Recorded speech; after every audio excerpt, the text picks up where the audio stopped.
традыцыі і сакрэты беларускіх рамёстваў у праграме «Зямля майстроў».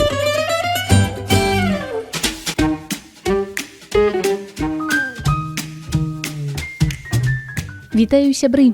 На адной хвалі з вами Ксенія Сітнік. Хуткасць бегу часу можна адсачыць па тым, як мяняецца ў нашых вачах каштоўнасць тых ці іншых рэчаў. Да прыкладу, не так даўно для нашых продкаў дрэва было матэрыялам, без якога было немагчыма жыць. У нашы часы яно мае шэраг адпаведнікаў, але, на шчасце, прыродны матэрыял не страціў сваёй актуальнасці і ў асобных выпадках мастацтва яго апрацоўкі перажывае умоўны рэнесанс. Ды і цікавасць да народнай культуры спрыяе цікавасці і да традыцыйных рамёстваў, сярод якіх вялікая колькасць звязана менавіта з апрацоўкай дрэва. Якраз гэта мастацтва ў яго розных праявах і стане тэмай нашай сённяшняй сустрэчы з галоўным навуковым супрацоўнікам Цэнтра даследаванняў беларускай культуры, мовы і літаратуры Акадэміі навук Беларусі, доктарам мастацтвазнаўства, прафесарам, старшынёй Беларускага саюза майстроў народнай творчасці Яўгенам Сахутам.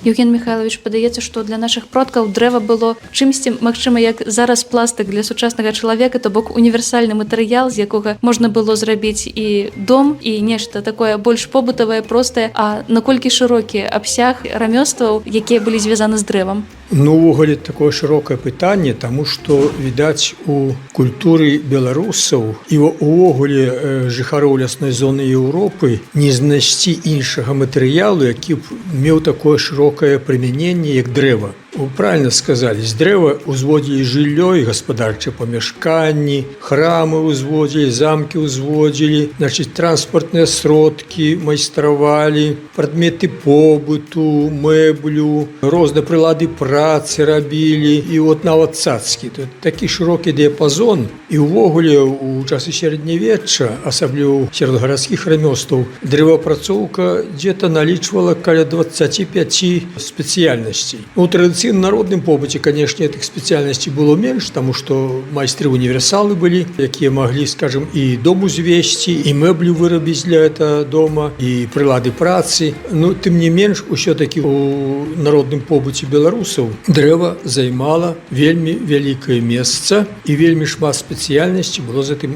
дрэвам звязана. Вот назовем, скажем, это дойлідства, гэта стальмахства, альбо выраб транспартных сродкаў, это бондарства, выраб рознага посуду драўлянага, розныя віды разьбярства. Карацей, дрэва, як толькі яго не апрацоўвалі, дрэва і пілавалі, і секлі, і выразалі з яго нейкія рэчы, і апальвалі, стругалі, шліфавалі, размалёўвалі ў рэшце рэшт. Ну, карацей кажучы, такі матэрыял быў, які проста незаменны ў побыце беларусаў. Яшчэ раз паўтараю, іншага матэрыялу, нават тэкстыльных відаў, і то столькі не можа быць, колькі было ў побыце беларусаў займала дрэва. Падаецца, гэта ўжо даўняя традыцыя, калі бацька вучыць сваіх сыноў працаваць з дрэвам, і ў гэтым дачыненні можа цяжка бывае правесці розніцу паміж нейкімі побытавымі навыкамі і рамяством, таму што з металам умеюць працаваць не ўсе, і кавалёў так усе паважаюць, з глінай не ўсе умеюць працаваць, і так керамістаў паважаюць. А калі казаць пра апрацоўку дрэва, то калі вось такое побытавае перарастае ў нешта сапраўднае рамяство, калі яно набывае пэўную спецыфіку? Увогуле, сапраўды, канешне, з дрэвам меў справу кожны мужчына, як кожная жанчына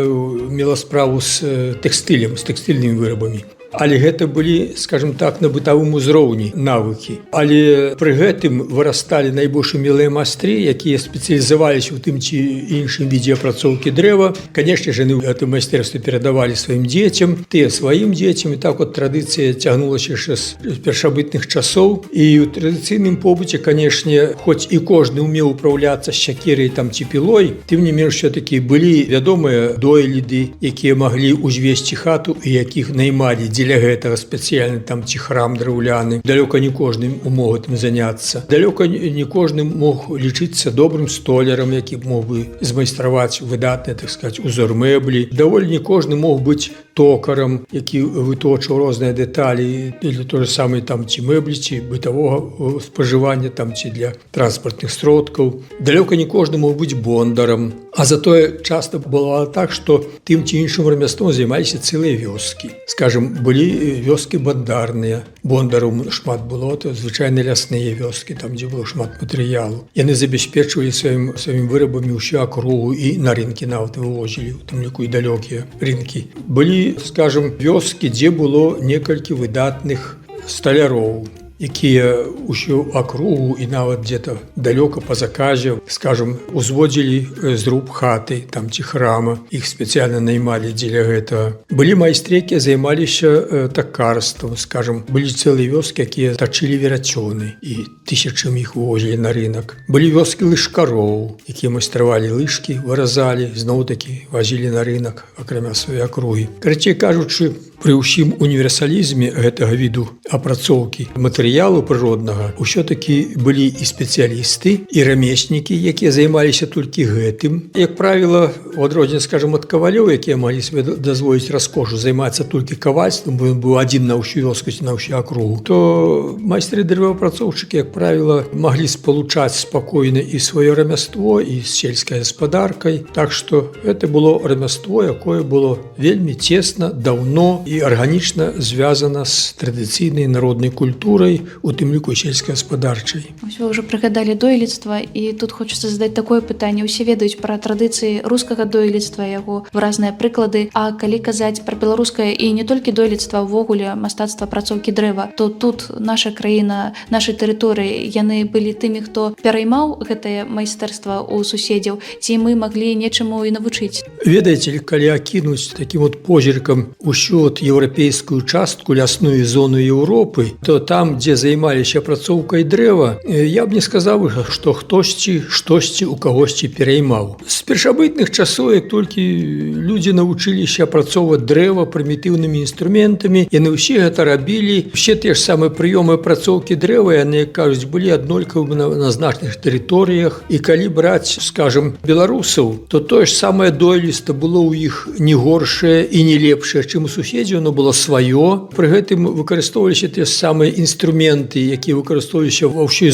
лясной зоне Еўропы. Выкарыстоўваліся той же самы матэрыял універсальны, тыя самыя прыёмы апрацоўкі. Таму тут пра перайманне гаварыць не выпадае, але ў кожнага народа былі свае, скажем так, прыёмы канчатковага вырашэння таго ці іншага вырабу. Возьмем тое самае дойлідства. Вось вы кажаце, рускае дойлідства добра знаёмае. Ну так, шырока вядомае, там тыя ж самыя кіжы, шматгаловымі тымі храмамі. А нашы церквы драўляныя былі, зноў-такі я не хачу параўноўваць. У кожнага народа свае традыцыі, свае прыёмы. А калі вы паглядзіш нашы палескія церкаўкі, это ж цуд творчы. І не трэба гаварыць, яны горшыя ці лепшыя за рускае дойлідства. Яны нашы свае. Тое ж самае наша жыллё. Рускае жыллёвае будаўніцтва мела свае традыцыі, беларускае мела свае, у палякаў былі свае, дапусцім. Яны былі ў кожнага народа свае, але выконвалі тую самую практычную задачу. Это утульна, каб было жыць. Ну, храм ён павінен, як кажуць, быць велічным, прыгожым таксама. Кожны народ вырашаў на сваім узроўні свае такія вот задачы. Так што тое, што мы ведаем рускае дойлідства, можа быць лепш, чым сваё, ну, гэта нашы праблемы даўнія. Так, дзякуй Богу, апошнім часам у нас столькі розных выданняў ёсць па беларускаму дойлідству, па самых розных яго відах, што мы ўжо, кажуць, можам уже не гаварыць, што мы кепска ведаем сваё. Проста трэба глядзець, я ўжо не кажу ездзіць глядзець сваімі вачамі, а хоць бы ўзяць, адкрыць тыя шыкоўныя выданні, якімі сёння можам ганарыцца. Там наша дойлідства і традыцыйна народнае жыллёвае будаўніцтва, і храмавае будаўніцтва вось паказана ва ўсёй прыгажосці, ўсёй нашай нацыянальнай адметнасці. Магчыма, гэта не зусім будзе карэктнае пытанне, але калі казаць пра дойлідства у дачыненні менавіта да простых дамоў, там, дзе жылі простыя людзі, так у першую чаргу, напэўна, кідаецца ў вочы, не ведаю, ці правільна тут пастаўлю націск, ліштва. Ліштва. Гэта, калі па-руску казаць, то гэта атрымліваецца як налічнік. Так, ці раўнамерна па тэрыторыі Беларусі вось была размеркавана вось гэта традыцыя аздабляць так свой дом, ці былі рэгіёны, дзе гэтаму не надта надавалі такой увагі? Тут зноў-такі мы павінны закрануць тую праблему, якую я толькі што гаварыў, што мы часта захапляліся і захапляемся, скажем, рускім дойлідствам з яго багатай узорыстасцю, ось тым Паволжам там ці рускай поўначы. А да апошняга часу мы як-то не звярталі ўвагу на сваё традыцыйнае жыллё з яго аздабленнем. Ну, гэта зразумелая рэч. Мы, як кажуць, ходзім кожны дзень міма і не заўважаем, а бярэм у рукі шыкоўныя выданні там пра дойлідства суседзяў і захапляемся гэтым. А ў нас, як аказалася, свае традыцыі. Не сказаць, што яны, там сказаць, горшыя ці лепшыя, чым тое ж самае дэкор рускага жылля. Просто ён свой, такі спакойны, стрыманы, як наш характар, вот такі славянскі, беларускі. І як аказалася, што наша дойлідства, якое цяпер ужо вот і яго аздабленне, мае свае традыцыі, праўда, не надта глыбокія. Да канца 19 стагоддзя увогуле традыцыйнае сялянскае жыллё амаль ніяк не аздаблялася, таму што оно было курным, што там было аздабляць асабліва, там было хаця б забяспечыць свае жыллёвыя патрэбы мінімальныя. З канца 19 стагоддзя, калі карэнныя змены ў жыцці вёскі адбываюцца, калі жыллё набывае ўжо іншы, больш прыстойны выгляд, больш шыкоўны, яно ўжо набывае аздабленне і ўнутранае, і знешняе. Гэты дэкор ўжо з'яўляецца і на тых жа самых вокнах, ліштвы аздабляюцца шчыты жылля, аздабляюцца застрэшкі, аздабляюцца ганкі, якія з'яўляюцца зноў-такі адносна позна, аздабляюцца нават вароты на ўездзе на сядзібу. Так што з гэтага часу мы бачым развіццё дэкору архітэктурнага, стрыманага, спакойнага, але з глыбокімі каранямі. Скажам, той жа самы вільчык, які аздабляў верхнюю частку страхі. Ён мог вырашацца ў выглядзе дзвюх скрыжаваных сілуэтна вырашаных галовак каня альбо вужа там ці змяі. Гэта ж нішто іншае, як старажытныя сімвалічныя знакі, жывёлы сімвалічную ролю калісьці выконвалі, старажытную аберэгавую. Вось яны перайшлі на тыя вільчыкі, якія зноў-такі занялі месца, можа быць, канкрэтнага чэрапа жывёлы, які вывешваўся калісьці на шчыт хаты для аберэга. А потым майстры сталі выразаць яго проста сілуэту, такую сімвалічную ролю выконваць. Тое самае на ліштвах. Мы бачым там і геаметрычныя матывы. Перш за ўсё, это, канешне, сонечныя знакі розеткі, сонечныя паўдыскі альбо дыскі з промнямі. Зноў-такі знак, сімвал аберэга, яго можна бачыць і на шчытах хат, асабліва на Палессі. Там цэлыя кампазіцыі могуць быць сонечнымі знакамі. Там можна бачыць і геаметрычныя знакі, тое самае рамбічныя матывы. Гэта нішто іншае, як трансфармацыя сонечнага дыска аберэгавага. Там можна бачыць і больш пазнейшыя матывы расліннага характару, уже явно чыста дэкаратыўнага характару. Карацей кажучы, мы бачым у дэкоры хат больш познюю традыцыю іх аздаблення, але з глыбокімі сімвалічнымі каранямі, якія, скажем, маглі пераймацца з ткацкіх вырабаў ці вышыванак, якія маюць больш старажытную гісторыю і больш старажытныя такія сімвалічныя знакі. Вот это ўсё, кажуць, звязана ўсё ў цэлым з народнай культурай, мае той же самы характар, стрыманы і спакойны, вот якім вызначаецца наша традыцыйная культура. Що-то адлюстравалася, канешне, і ў такіх вырабах, якія аздаблялі традыцыйнае жыллё. Але мы вот тут забыўся сказаць, это жыллё традыцыйнае, але калі мы будзем браць культуру горада, рамесніцкую культуру, то тут нельга не ўспомніць, вот вы гаварылі пра перайманне. Калі гаварыць ужо пра перайманне традыцыі, то тут трэба ўспомніць, канешне, беларускую рэч. Это наш нацыянальны гонар. Гэта аб'ёмна-ажурная скразная разьба, якой нашы продкі аздаблялі ў 17-18 стагоддзях храмы.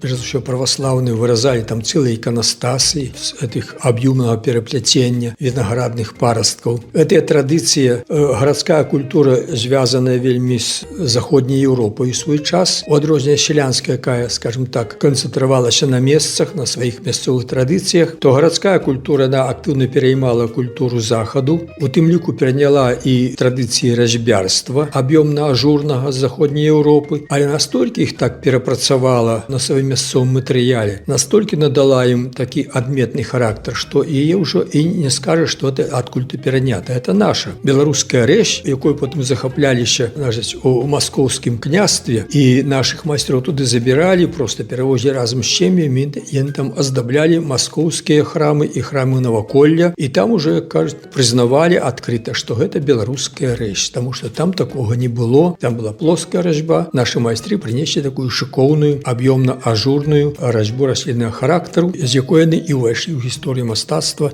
як мастацтва унікальнага, тыпова беларуска, перанятага у суседзяў з захаду і перададзена суседзям з усходу. Вот такая трансфармацыя і перадача. Но это датычыць культуры гарадской, рамесніцкай. Калі мы вернемся да культуры традыцыйнай мясцовай сялянскай культуры, то яна, яшчэ раз паўтару, яна, засноўваючыся на каранях традыцыйных, старажытных, зноў-такі распрацоўвала розныя віды дэкору того ж самага драўлянага жылля ці прадметаў побыту на мясцовым матэрыяле. І такім чынам мы бачым спалучэнне такіх старажытных мясцовых каранёў і больш позніх напрацовак, якія пакінулі нам і такія выдатныя узоры дойлідства, і хаты старыя, калі паглядзім, дзе яны яшчэ захаваліся, зноў-такі яны зроблены на мясцовых традыцыях узведзеныя, аздоблены зноў-такі па традыцыях мясцовай культуры, і тыя самыя прадметы побыту, асабліва цэлы комплекс прылад працы, звязаных з апрацоўкай тэкстылю, паколькі гэта быў занятак жаночы, тэкстыльныя вырабы, але прылады працы ім выраблялі мужчыны, сталяры, цесляры, разьбяры, то яны стараліся, канешне, зрабіць гэтыя рэчы не толькі зручнымі, практычнымі, але і прыгожымі адначасова. Вось мы бачым такое практычнае выкарыстанне гэтых рэчаў на той самай прасніцы драўлянай, з якой працавала ткачыха, пралля. Мы бачым, значыць, тыя самыя сонечныя знакі, якія былі аберэгам своеасаблівым, ну і адначасова цішылі вока праллі за гэтым нудным, але абавязковым заняткам. Зямля майстроў. Хочется вернуться до адлюстравання сакральнага у дрэве, яго мовай і адлюстравання нейкіх вераванняў у дрэве. Вось хочу, напэўна, больш нават не пра цэркву спытаць, таму што гэта тое, з чым усе сутыкаліся, а хочацца звярнуць увагу на драўляную скульптуру. З аднаго боку, калі паглядзець на тыя скульптуры, якія можна бачыць у нашых музеях, і гэта сапраўды рэдкасць, таму што не ўсе скульптуры да нас дайшлі. Дрэва далікатны матэрыял, і частка не вытрымала выпрабавання часам таго, што магло да нас дайсці. Вось калі глядзець на гэтыя экспанаты ў музеях, то адна з іх частках гэта бачым выразна хрысціянскую традыцыю, то бок гэта можа быць і адлюстраванне распяцця і нейкіх такіх вобразаў святых, але напэўна ў першую чаргу, калі мы кажам пра дрэву і скульптуру, напэўна асацыяцыі так узнікаюць, якія звязаны з паганскімі традыцыямі.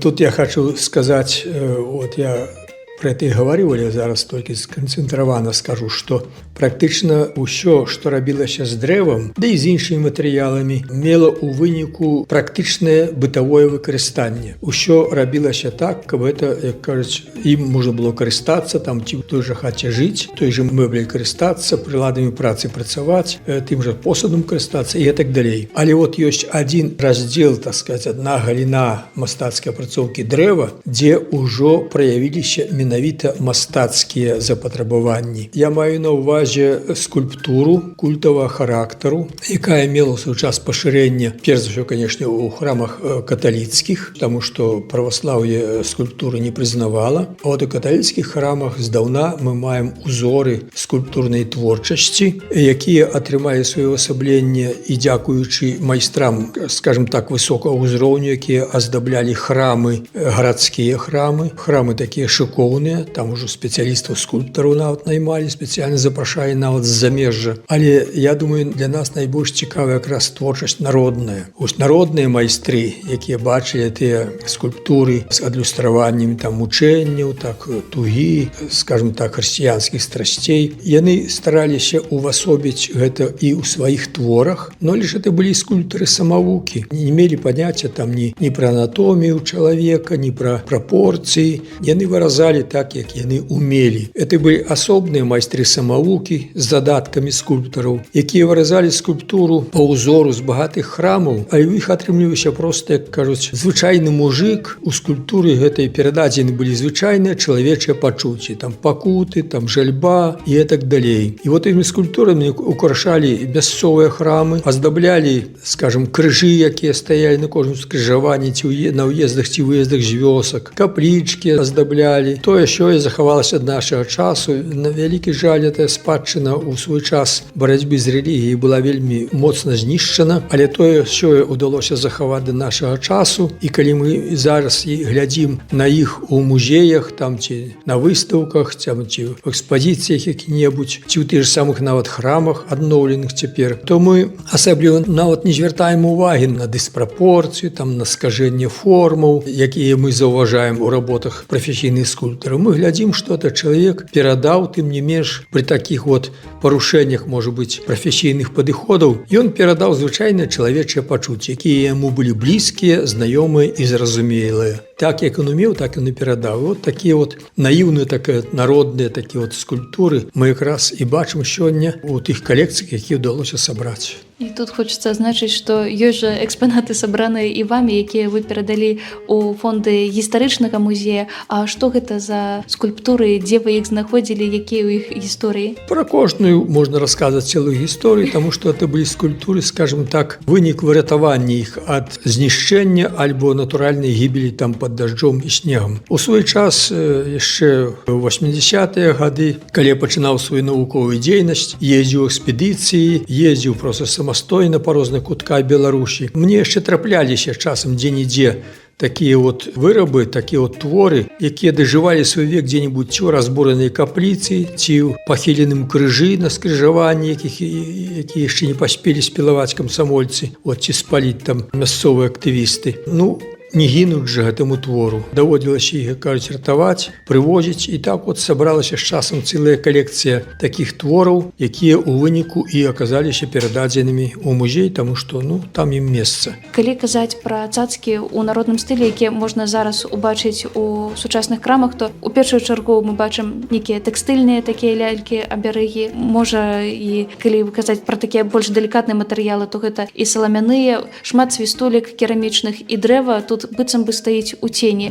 А ці была у нас традыцыя стварэння драўляных цацак? Традыцыя была, таму што традыцыйна ў народным побыце, дзіця ёсць дзіця, яму трэба нечым гуляць, і таму цацкі ствараліся заўсёды з чаго-небудзь, што было пад рукамі. З тых жа самых абрэзкаў тэкстылю, з тых жа самых абрэзкаў драўлянага матэрыялу. Але у адрозненне, скажам, ад той самай Расіі, дзе гэтым маглі займацца цэлыя вёскі, вырабляць там тысячы гэтых цацак драўляных і развозіць іх па наваколлі, у тым ліку траплялі яны ў Беларусь, то у нас такіх асяродкаў, дзе спецыялізаваліся па вырабу драўляных цацак, не было. Але цацку драўляную мог зрабіць кожны, хто умеў управляцца з дрэвам. Любы сталяр узяць мог самую трэску якую-нибудь звычайную, там ці абрубак там якой-нибудь колодкі, і тут же там сякерай альбо ножом выразаць, выстругаць прымітыўную цацачку, якая магла забаўляць малога. Але гэтыя цацкі, у адрозненне, скажам, ад лялек, у якіх галоўная была форма, у драўляных цацках было галоўны рух.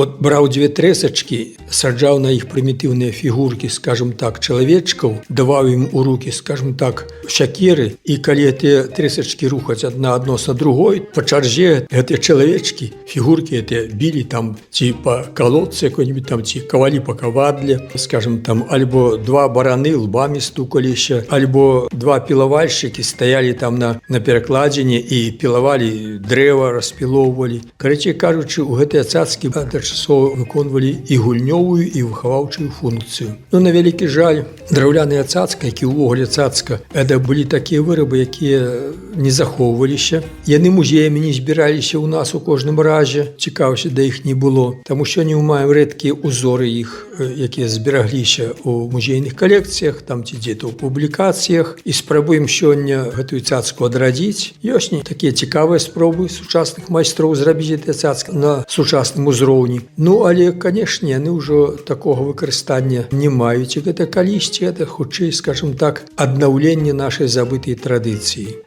Мы іх можам бачыць там ці на выстаўках, ці ў музейных экспазіцыях. Цэлыя калекцыі вельмі цікавыя, самых розных такіх рухомых цацак. Але это зноў-такі адраджэнне нашай традыцыі. У наш час пра рамесніцкія гільды мы не можам казаць, але ёсць у розных відах рамёстваў нейкія адмысловыя фестывалі, конкурсы, калі майстры збіраюцца разам. Ці ёсць такія ў тых, хто працуе з дрэвам? Так, сапраўды, ўсё-такі, як кажуць, перавагу дрэва як матэрыялу перад іншымі матэрыяламі, мы не можам ігнараваць. Сёння, хоць, канешне, маштабы далёка не такія мастацкай дрэваапрацоўкі, але тым не менш, калі браць у параўнанні з іншым матэрыялам, хіба што толькі сёння святы ткацтва могуць паспрачацца са святамі мастацкай апрацоўкі дрэва. Вось па шырыні дыяпазону і вырабаў. І зараз праводзяцца рэгулярна, асабліва на абласных узроўнях, святы конкурсы мастацкай апрацоўкі дрэва. Асобна праводзяцца святы конкурсы манументальнай драўлянай скульптуры і асобна праводзяцца таксама, таму што такая вялікая значная галіна, асобна праводзяцца святы конкурсы мастацкай апрацоўкі дрэва. Вось і сёлета плануецца ў час славянскага базару ў Віцебску чарговае свята-конкурс мастацкай апрацоўкі дрэва, звычайна пад назвай «Дрэва жыцця», дзе звычайна бываюць майстры, якія займаюцца адроджанымі сёння, не ўсімі, але тымі рамёствамі, якія сёння яшчэ маюць якую-то практычную патрэбу і выкарыстоўваюць. Скажам, майстры-бондары могуць на гэтым свяце быць і запрашаюцца, майстры, якія рэжуць лыжкі.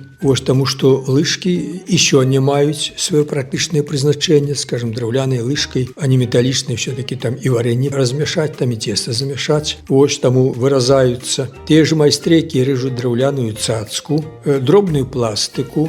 Вось бадай што і той нешырокі дыяпазон сучасных вырабаў з дрэва, які сёння альбо адроджаны, альбо прадоўжаны на традыцыйным узроўні і прадаўжае сёння таксама бытаваць, у тым ліку і па сваім практычным прызначэнні. Некаторыя віды, а вот вернемся да манументальнай драўлянай скульптуры. Традыцыя такая адрадзілася рэзаць скульптуру драўляную, як гэта было калісьці, але не такого характару. Вось, это ўжо, канешне, сёння не культавая скульптура. Это сёння скульптура на гістарычную, фальклорную, бытавую, казачную, міфалагічную тэматыку. І вот пайшла такая тэндэнцыя па ўсёй Беларусі такімі скульптурамі аздабляць памятныя мясціны, альбо, скажам, асяродкі такія гарадскога там ці местачковага жылля, местачковай забудовы, аграгарадкоў, турыстычных аб'ектаў. Праводзяцца цэлыя пленэры па 9-10 дзён, куды збіраюцца дзясятак скульптараў, майстроў. І яны за дзясятак дзён выразаюць, часам звычайным адным толькі тапаром, сякераю, выразаюць такія манументальныя трохметровыя скульптуры, якія надоўга упрыгожваюць той ці іншы куточак Беларусі. А калі казаць пра іншыя рамёствы,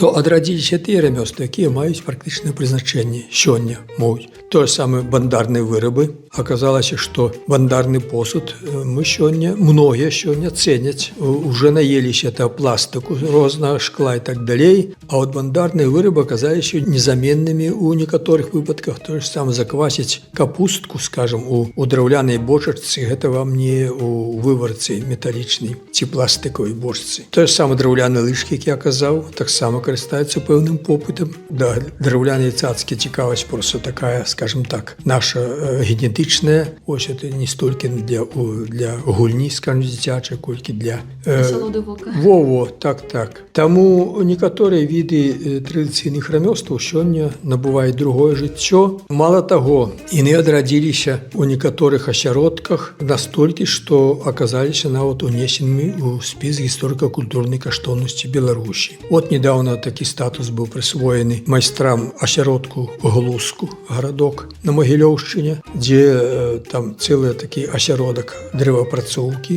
у традыцыях такіх. Я ўжо казаў пра папулярнасць драўлянай манументальнай скульптуры. Бандарныя вырабы традыцыя занесена ў спіс? Не ўсёй Беларусі, а вот толькі канкрэтна вось да асяродка у Глузку. Хаця спарадычна адзінкавыя майстры-бондары трапляюцца ва ўсіх кутках Беларусі, але вот такі прыкметны асяродак гэта вот у Глузку пакуль. А яшчэ ў Іванове пад Брэстам ёсць цэлая школа бондарства. Там сталыя майстры навучаюць дзетак, хлопчыкаў навучаюць бандарнаму рамяству. Вось і актыўна звязаны з рынкам. Так што, як кажуць, цікавасць да некаторых відаў дрэваапрацоўкі ёсць і сёння. На новым, канешне, узроўні. Уже тыя ж самыя майстры-лыжкары не проста рэжуць звычайныя лыжкі, але ім надаюць такі і мастацкі выгляд. Таму проста ёсць аматары купіць звычайную лыжку, нават не для практычнага выкарыстання, просто з яе прыгажосці на прыгожай форме, яшчэ калі выразана з драўніны з адметнай прыгожай тэкстурай, дык гэта просто твор мастацтва атрымліваецца. Тое ж самае і ў іншых відах дрэваапрацоўкі, тое ж самае бандарныя вырабы, асабліва маленькія, зробленыя ў традыцыях з драўлянымі абручыкамі. У іх нават просто і капустку не абавязкова не хочацца закладваць, просто паставіць на палічку для нейкіх сыпучых прадуктаў, тому што яны яшчэ і прыгожыя пры гэтым. Так што некаторыя віды дрэваапрацоўкі сёння атрымалі другое жыццё, як утылітарна-дэкаратыўныя вырабы. Нагадаю, сёння пра рамёствы, звязаныя з апрацоўкай дрэва, мы размаўлялі з галоўным навуковым супрацоўнікам Цэнтра даследаванняў беларускай культуры, мовы і літаратуры Акадэміі навук Беларусі, доктарам мастацтвазнаўства, прафесарам, старшынёй Беларускага саюза майстроў народнай творчасці Яўгенам Сахутам. На адной хвалі з вамі была Ксенія Сітнік. Да новых цікавых сустрэч!